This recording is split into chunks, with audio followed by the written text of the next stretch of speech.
What have you been up to recently, my favorite son? Actually, I fucked that up. I'm gonna look straight ahead. Nate's over here. Chopping wood. Yes. Morning, Grandpa. Morning, Grandpa. Oh yeah. Gonna hit 25. I think they play again in New York if you want a few months. Sorry. One more time. I'm going to sneeze now. False alarm.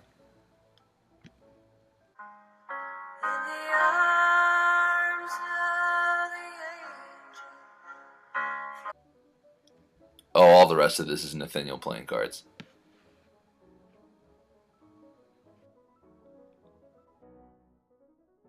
You know, I can never tell when you're kidding anymore. You know. Or if you don't like that, that light bar would look a hell of a lot better on a Chevy, Grandpa. Now you listen to me. I'm Ford is the best American restaurant, most beef, steak.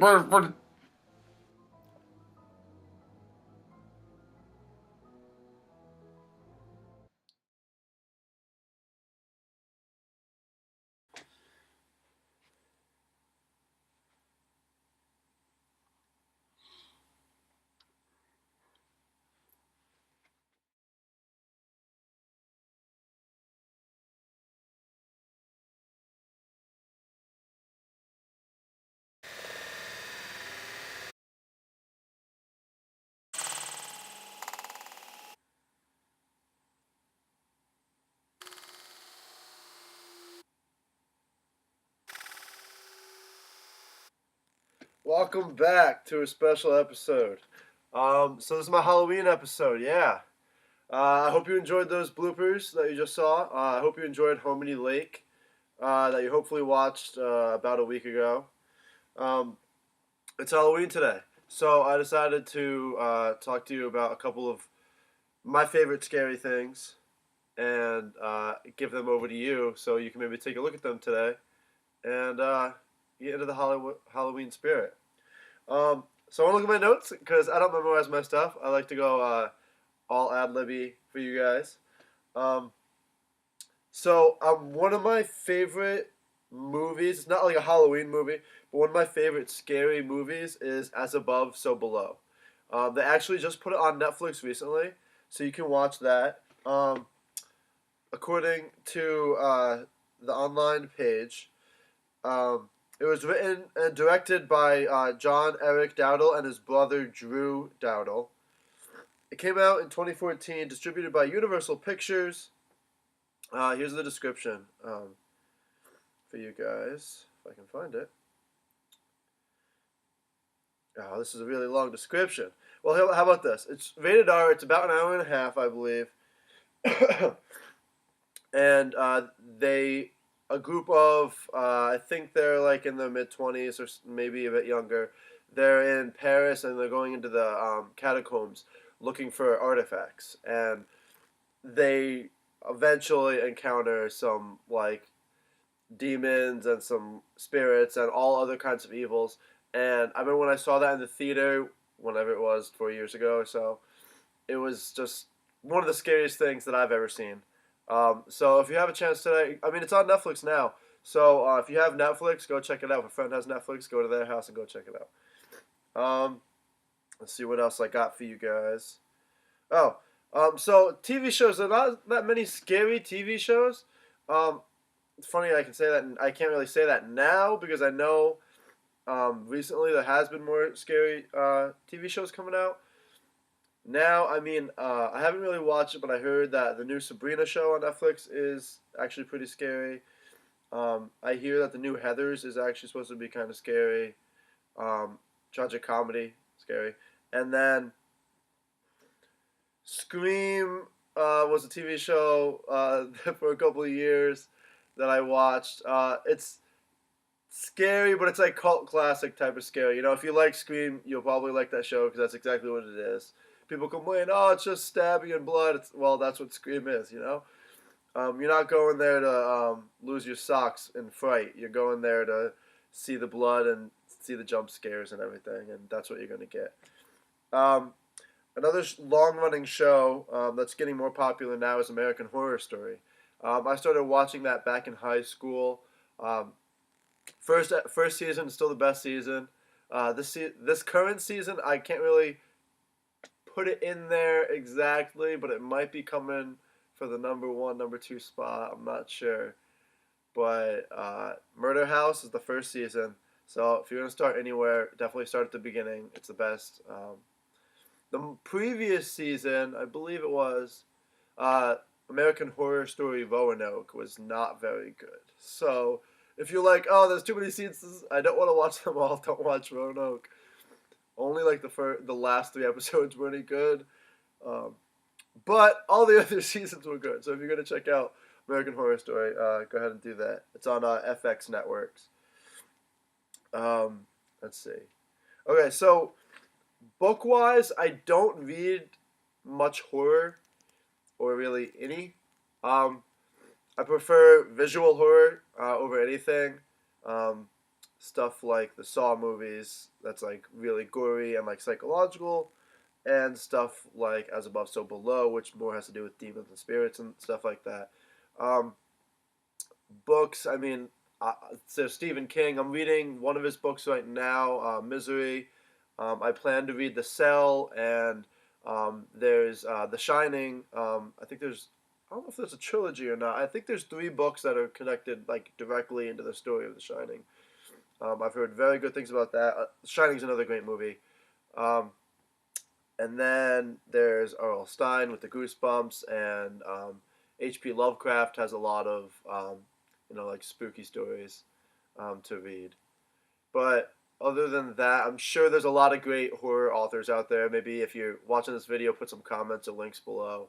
I don't read much horror, so if you have somebody, let me know. Maybe I'll look into them because I am looking for new books to read. So that's that on books. Okay.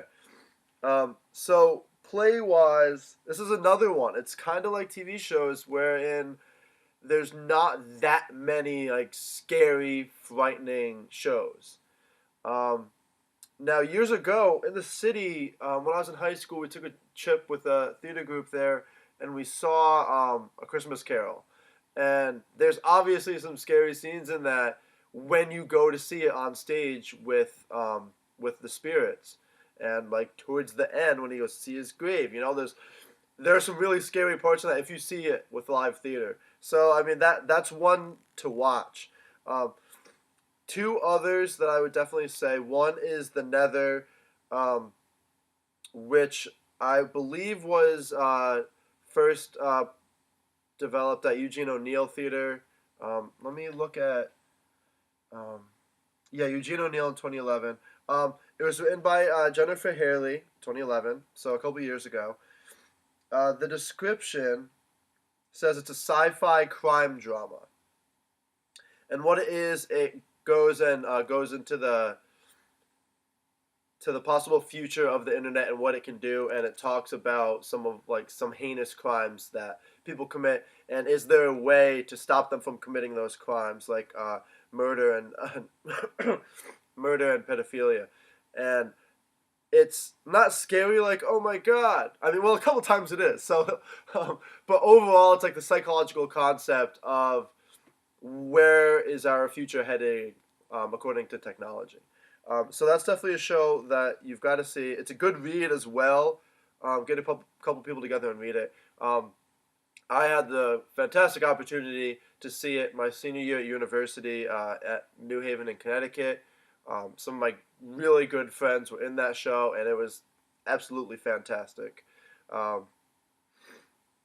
So I'm really glad I got to see it. That was directed by Jonathan Yukich, the person who actually showed me this play, and the next one I'm going to tell you about.